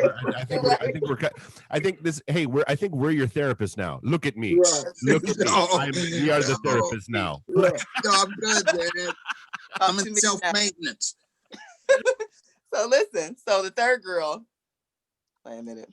Whoa. Wait, my battery was going. Okay, so the third girl. She shocked me. The little mousy girl. She was kind of newer at the place. She was probably about 23. This is some years ago. Real little, cute little something. Real quiet. Didn't seem like she was, got into much of anything. And so she said, well, once a month she has 5. What do you mean 5? 5 guys at one time? Yeah, like 4 or 5. Oh my goodness! How the fuck does that happen? What in the hell? Now we gangbang. You understood her Yeah, correctly. the whole gangbang. Exactly. Crime. Maybe like she just wanted gangbang, like all kinds of bad. Maybe she was just going for a good burger once a month, and she went to 5 guys. Like maybe. I tell you what, though. Maybe. I tell you what. And Corey, remind me to show you. I knew a girl that wanted me to have like as many of my friends bang her. Like she was like, I really want to be gangbanged. And I was thinking to myself, there are people that are into it. Man, you know what? Let me tell you what I was thinking, Dave. Nah, I'm not doing that shit. And then you say we raped you and we're all in fucking prison. Yeah. I'm not doing that shit. It's always a possibility. Well, and it's like I said, like one of the, I was bummed you guys weren't around. Well, I mean, it's a year ago now when we did the kink ball, because just people watching there is hilarious. Like that, just to see, number one, the people that are in the scene, that are into the whole BDSM community thing, especially when you randomly run into somebody that that you didn't know that was part of their life, and then the quote unquote tourists that show up that they heard about it and they wanted to come watch it, and just watching like the shocked expression. And it's always funny because there's like whenever a couple would walk in, you would see one of them go ooh and the other one go ooh. And you're like, oh, that's not going to work out because either he's. Hey, Dave, are you into that? Are you into that? S&M kind of deal? I think it's fascinating. I mean, it is a very interesting dynamic. Yeah, that's a hard yes. I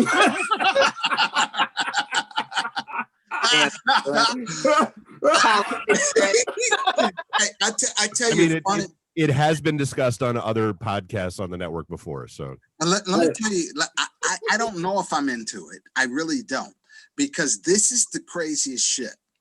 One time I was engaging in sexual activity with this girl, right? And I'm doing my thing. And this chick started choking the fuck out of me.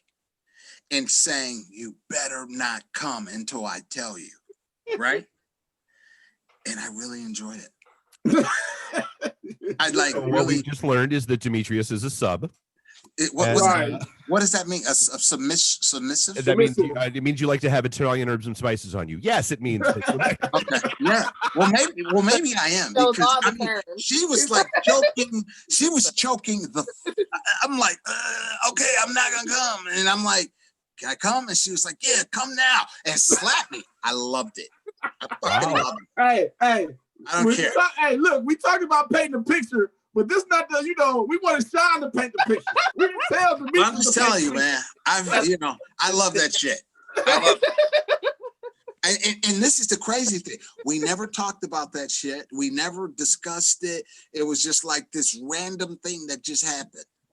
And I really liked it. I really thought that it was, but like that threesome shit, it makes me come too fast. It's just, I'm looking there, and so. Well, and, I mean, you need a clipboard. Like, you need a clipboard and a play chart so that you know who's doing what, when, and how, and to who, and yeah. I mean, the one thing I found out, when we talk about the community, a lot of my friends and girls I run across, and everybody always want to proclaim this whole freaky thing, right? Hit the girl, oh, I'm freaky and all this type of stuff. But the thing that's so funny is that, and what I've discovered is we, for the most part, especially the Black community, to call ourselves free, we have no idea what freaky really is. Until you go to like you said, dude, us. Until you go to like one of those places that Dave has been, and you see those people walking around, and then you really see what freaky is, and the freaky go, you be like, well, yeah, my freaky is left long time ago. My freak scale is like way down there. Well, share with us, what is your freak scale? You got to watch out for us suburbanites. That's all I'm saying. Corey, what's freaky to you? Wait. Have you noticed Demetrius is steadily taking more clothes off? This dude is his clothes are going off every 5 minutes. He's taking off some more clothes. I'm gonna have to take this video. I'm gonna take this video and I'm gonna time lapse it. Right. This guy started with a full hat on. You take the glasses off, everything. Had on a parka, had on a vest, had on yeah. It's fucked over here, man. Actually, the one thing I wanted to double back to is you were asking about swinging and that kind of stuff, and just getting back to that, that Australian couple, because there is another option. I mean, like I also have several friends that are into the whole poly lifestyle thing, where the whole premise of that is the belief that you cannot get everything that you need in life out of just one person. And so, you may find your emotional stability with this person, but you will find your physical compatibility with that person. And that's okay. As long as everybody's above board and everybody like knows what's going on and is cool with it. Great. And that's not, I mean, some people might look at it, but I mean, that's not swinging. That's just it's a different classification of a relationship. That's like Spike Lee's "she's got to have it" bullshit. She had 3 guys, one for this, one for that, one for this. Right. Or like, in some countries, Middle East and Africa, they have multiple wives. Yeah. If you're Muslim, if you can afford multiple wives, you're allowed to have them. I can't imagine being yelled at by more than one woman on a regular basis. Yeah, that's fucked. Yeah. Yeah,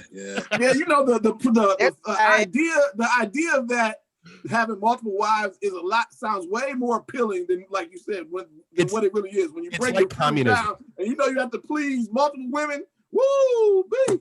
Dude, it's like communism. It looks beautiful on paper, but it looks beautiful on paper. That's funny as hell. I mean, I don't know, man. How did we start talking about this shit? I mean, what was the lead in? Because I'm totally. The Australian couple that couldn't have sex. That's where that was. Oh yeah, the guys in Australia. Yeah, that's fucked, man. I don't know. I mean, do we have any comments? Anybody commented on this conversation? Because this is going crazy. No, I've been watching. D is getting naked. D went naked. You know what I'm saying? I mean, it's getting wild in here. Hey man, no one's commenting. Everyone's cooking greens and shit. Greens, sleep from cooking greens, one or the other. Right. Yeah, that's 11. Yeah, I need Dr. Rose kind of. I don't want to be a swinger. I just want to I'm gonna be like Reggie. Just want to get choked a little bit and slapped every now and then. That's but just when I'm not expecting it. You know what I mean? Like, I don't want to know what's coming. I didn't know what was coming. That's what made it cool. You know what I mean? Like, it was just like, I'm like, whoa, I like this. So, I don't know, man. Life is too short.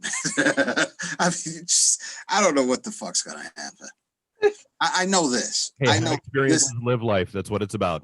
This is my mindset right now for the fall. One of my goals is to fuck as much as possible. So we're just gonna see what happens, and that's just that. So that's that. I don't know, man.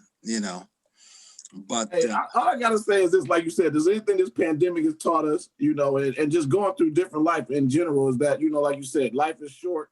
You only live once. YOLO is the motto. You know what I'm saying? And just like Dave said, man, you only live once. You got to make the best out of it, to whatever that means for you, and make yourself happy at the end of the day, whether it's polyamorous, whether it's one person, whatever it is. Hey Dave, that coming from Corey scares me a tad bit. So here's the funny part. We're not getting any comments on the page, but my inbox is going, dude, you realize you're on a podcast talking about what you're talking about, and I'm like, yeah, I'm good. It's fine. Yeah, everyone's texting me too. I don't. They're like, Dad, you're letting them know about the secret society. Right. Free knocks too. Yeah, no. I'm good, man. I just want everyone to be happy. I want everyone to be satisfied. I want everyone to live a long life. And if I don't know. I don't know what the fuck. It's just, life is short. And, I'm just focused on trying to be a better me and make money and, do that shit, and I don't know what the fuck. But Corey. Hey, the wine has kicked in, man. It's 11 o'clock. The wine's kicked in. I was going to say, I feel like everybody happy Thanksgiving. I feel like we should start winding this down because Demetrius only has so many clothes left. Exactly. That shirt is it.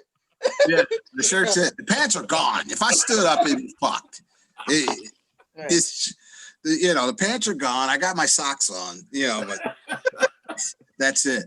But seriously, guys, we just wanted to kind of come back on air, just kind of say hello. We've been planning. We were going to come back in January in our new studio, and we will, but we just felt like tonight would be a good night just to say hello. Hopefully there was somebody listening, and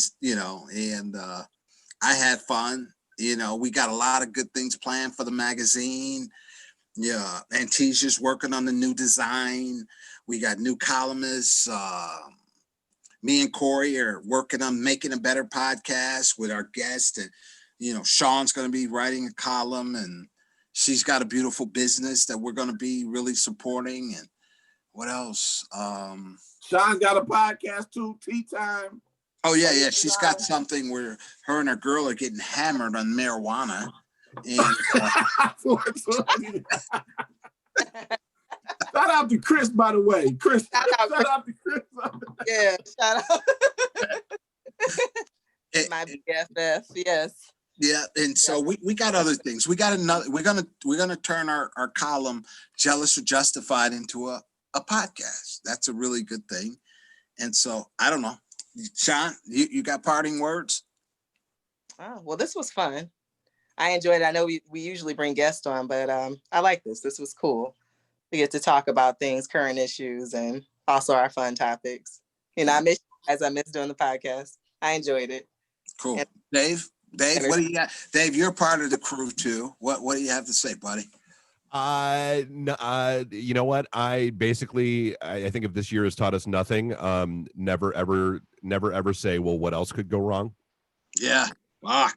I'm also mostly convinced that we've learned that time travel is possible, and people keep coming back to fix things and making it worse. But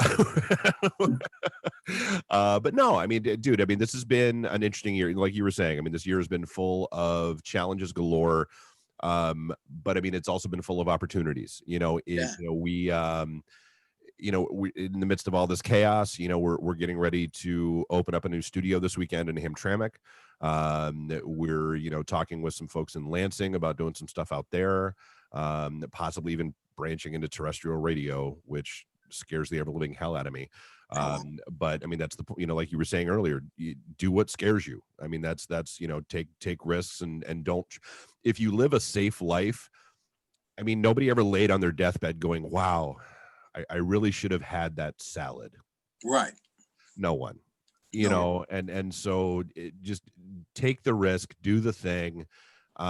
Especially now, like, I mean, as crazy and chaotic as things are, now is a phenomenal time to try something new. Because why not? You have a captive audience if you launch right now. Our readership went up like 30% across the board. Our listener statistics are up by about 25-30%. Corey, what do you have to say, buddy? Hey, I just want to say happy Thanksgiving to everybody. Everybody have a safe holiday. Like everybody said, reiterating that, you got to just live your life, be happy with your choices. And, be on the lookout for the next podcast, man. We're going to have a WAP podcast. We talked about it. We're going to bring on, ladies from both sides of the spectrum, because we didn't really dive into that, but we're definitely going to do that. That's going to be the next. So that's worship and praise, right? Yeah. That's what yeah, but the ladies. Dave, that's not what. Dave, do you know what WAP stands for? Dude. Come on. I'm just asking. Hey, Dave. I got a hope. Down 357. Juicy got him crazy. Don't ask me. Hey, Dave, I got to. Hey, Dave, just go up to one girl and say, "Let me get some of that WAP." But yo, check this out.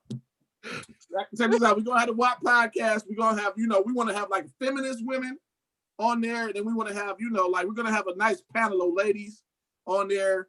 We're gonna talk to them about it to see, if they feel like, to that song, because it's still, even now, still going. Last time we talked, Sean said, it was just song of the year. So we want to really see, is this putting women behind? Is it moving women forward? Like, what is this song really doing? And being expressive like that, what does that do for the ladies? But on the last note is we got to come up with something for the guys.